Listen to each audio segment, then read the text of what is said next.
মহারাজ, মহারাজ, ক্ষমা করবেন মহারাজ, আমায় আমায় আপনি ক্ষমা করবেন মহারাজ। আমি আপনাকে চিনি না, জানি না, আমি আপনাকে ক্ষমা করতে যাবো কেন? হ্যাঁ, আপনি আপনি আমাকে চেনেন না, কিন্তু আমি আপনাকে ভালোভাবেই চিনি।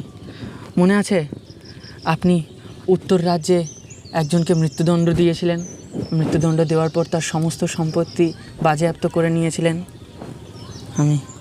আমি তারই ভাই। প্রতিশোধ নেবার লালসায় আমি উতলা হয়ে উঠেছিলাম। আমি জানতাম আপনি সন্ন্যাসীর সঙ্গে দেখা করতে আসবেন, তাই আমি ওই আসার পথের ওই ঝোপটাতে লুকিয়েছিলাম। সারাদিন আমি লুকিয়েছিলাম আপনাকে হত্যা করব বলে, কিন্তু বিকেল হয়ে গেল তবু আপনি আসলেন।